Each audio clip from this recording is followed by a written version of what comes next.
मान लीजिए हमारे पास लाइन जो है वो y is equal to M x plus C है। ये लाइन का कौन सा होता है, स्लोप इंटरसेप्ट फॉर्म होता है, आपने पढ़ भी रखा है। और हम ऐसा मान लेते हैं कि हमारे पास इस लाइन का इक्वेशन ये हो गया, इसका स्लोप जो ये यहाँ पर हो गया थीटा, और आप जानते हैं m इक्वल टू होता है टेन थीटा, हम वैल्यू कैलकुलेट कर सकते हैं। और इसका इंटरसेप्ट जो हो गया वो हो गया आपका c या c1 हो गया। अब इसके पैरेलल कौन कौन सी लाइन होगी, इसके पैरेलल वो सारी लाइंस हो सकती है। कौन कौन सी लाइन जिनका स्लोप क्या होगा, बिल्कुल इसके जैसा इसका क्या होगा, स्लोप होगा। ये सारी लाइन जो क्या करेगी, एक्स एक्सिस से सेम एंगल बनाएगी, वो सारी लाइन जो होगी वो इसके पैरेलल हो सकती है। तो हम मान लेते हैं हमारे पास जो y इज इक्वल टू क्या हो जाएगा, एम एक्स प्लस सी कोई लाइन है, तो ये वाली लाइन क्या हो जाएगी, एम एक्स प्लस हो जाएगी c1। ये क्या हो जाएगी, y is equal to M x plus c2। यानी कि बात हम कर रहे हैं यहाँ पर सभी का स्लोप जो होगा वो स्लोप सेम रहेगा। जितनी भी पैरेलल लाइन होती है ना, सबका स्लोप क्या होगा, किसी एक लाइन के पैरेलल जो भी लाइन होती है उनका सबका स्लोप क्या होता है, सेम होता है। तो यहाँ पर बात हो गई कि इस लाइन से रिलेटेड कौन सी लाइन होगी, तो इस लाइन से रिलेटेड वो सारी लाइन होगी जिसका स्लोप क्या होगा, सेम होगा। स्लोप सेम होगा तो इसका स्लोप है 2, तो इसका लाइन का जो सेट जितने भी लाइन्स है उन सबका क्या स्लोप होगा, 2 होगा। दूसरी बात है कि यहाँ पर c की वैल्यू क्या होगी, तो आप जो देख रहे हैं कि जितनी भी पैरेलल लाइन है उन सभी के लिए इंटरसेप्ट जो है अलग अलग है, तो c की वैल्यू क्या हो सकती है, चेंजेस हो सकती है। इसलिए हमने क्या कर दिया, set of all the line related to the line y is equal to 2x plus 4 is in the form of, वो जो सेट होगा उसके अंदर सारी लाइन कौन सी होगी, y इज इक्वल टू कौन सी होगी, contains the all line which is in the form of y is equal to 2x plus c। तो हम यहाँ लिख सकते हैं set of all the line related to the line y is equal to 2x plus 4 contains all that line, contains all that line which is in the form of, which is in the form of, कौन से form में होगी, y is equal to 2x plus c। उन सभी के form में होने वाली जितनी भी लाइन है उन सबका जो सेट होगा वो क्या कहलाएगा, वो सारी लाइन इस लाइन से क्या हो जाएगी, रिलेटेड हो जाएगी। इस तरीके से हमारा एक क्वेश्चन फिनिश होता है। अब हम आगे की बात कर रहे हैं, क्वेश्चन नंबर हम 13 पर चलते हैं। 13 क्वेश्चन हमारा यहाँ पर स्केप हो गया है। क्वेश्चन नंबर 13 की बात करेंगे।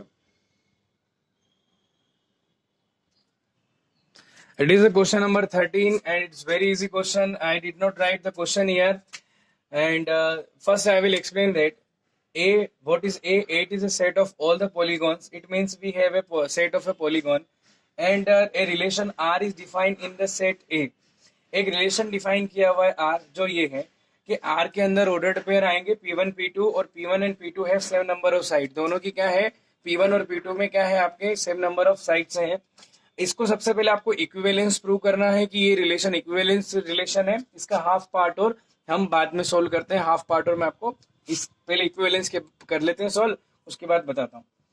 तो क्वेश्चन नंबर 13 में सबसे पहले इक्विवेलेंस इसको प्रूव करना है। तो इक्विवेलेंस प्रूव करने के लिए फर्स्ट हम देखते हैं फॉर, किसके लिए, आप समझ गए हैं, for reflexive relation. Reflexive relation में क्या होता है कि ऑर्डर्ड पेयर के अंदर जो होते हैं दोनों एलिमेंट, दोनों जो नंबर्स होते हैं वो सेम होते हैं।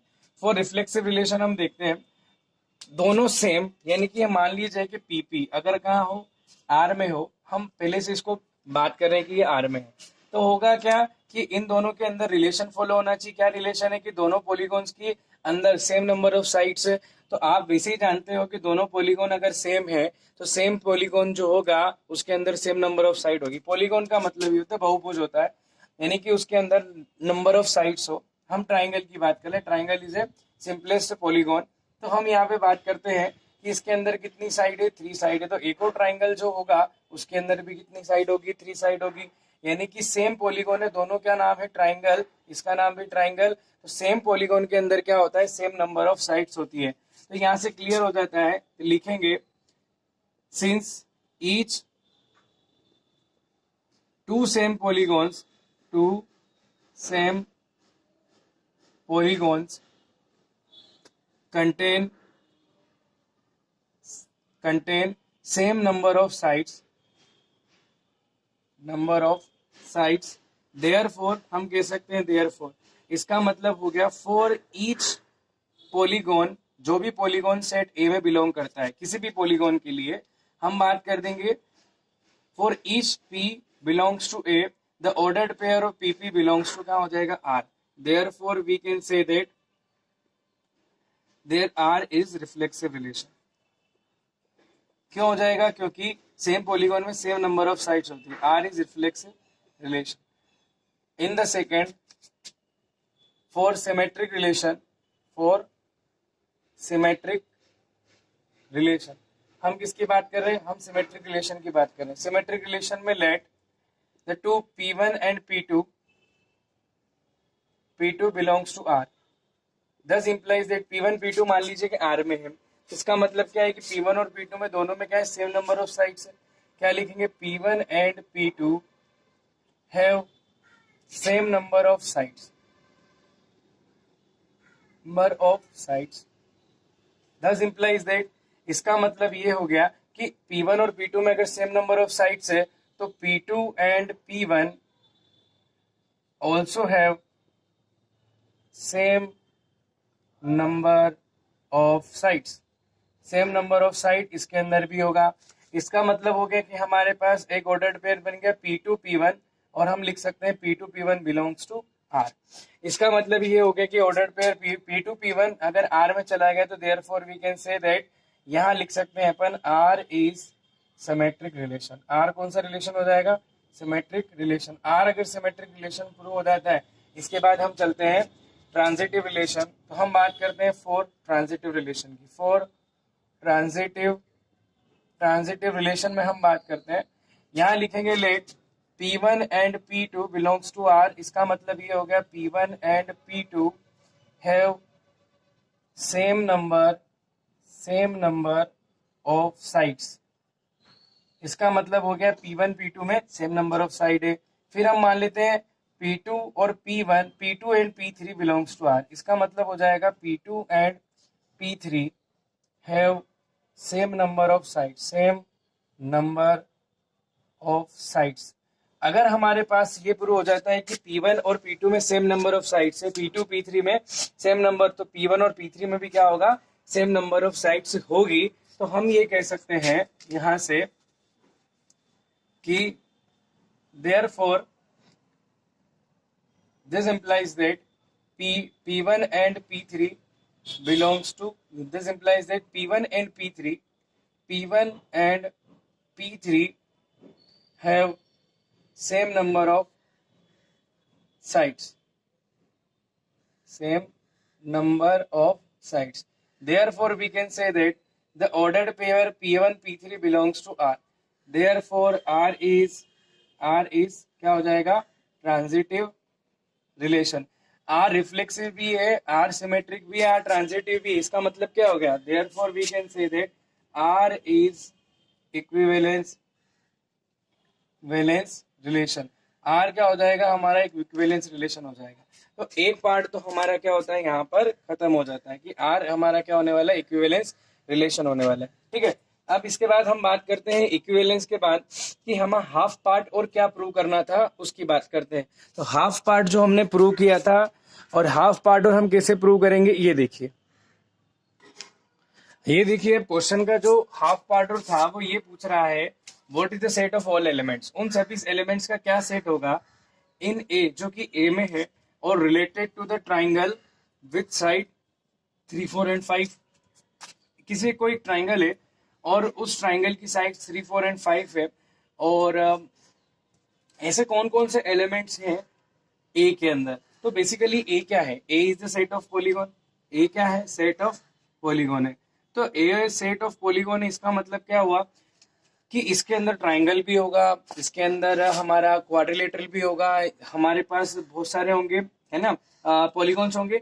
लेकिन सबसे पहली बात कि ट्राइंगल से रिलेटेड कौन सा होगा. तो हमने क्वेश्चन में पढ़ा है कि 2 पॉलीगॉन है जिनके अंदर सेम नंबर ऑफ क्या होना चाहिए? साइड होना चाहिए. इसका मतलब क्वेश्चन हमारे साइड्स का बन रहा है कि अगर 2 पॉलीगॉन में सेम नंबर ऑफ साइड्स होंगी तो ट्राइंगल से कौन सा पॉलीगॉन रिलेटेड होगा? तो ट्राइंगल से वो सारे पॉलीगॉन रिलेटेड हो जाएंगे जो ट्राइंगुलर शेप में होंगे. तो यहां पर हम क्या लिख सकते हैं कि the set of all the elements इस क्वेश्चन में, the set of all the elements related to the triangle with sides 3, 4 and 5 will also be set of triangles. ठीक है, सेट ऑफ क्या हो जाएगा आपका, ट्राइंगल्स हो जाएगा. सेट ऑफ ट्राइंगल इसलिए होगा क्योंकि दो पॉलीगॉन हमको वो ढूंढने हैं जिनके अंदर सेम नंबर ऑफ साइड्स हो. तो सेम नंबर ऑफ साइड्स किसके अंदर होगी, ट्राइंगल के अंदर ही होगी. तो ये हमारा लास्ट का क्वेश्चन का भी क्या हो जाता है, आंसर यहाँ पर मिल जाता है. इस तरीके से हमने अप टू द 14 क्वेश्चंस तक फिनिश कर लिया है. इसके बाद हम चलते हैं क्वेश्चन नंबर 15 की ओर और देखते हैं क्वेश्चन नंबर 15 में क्या दिया हुआ है.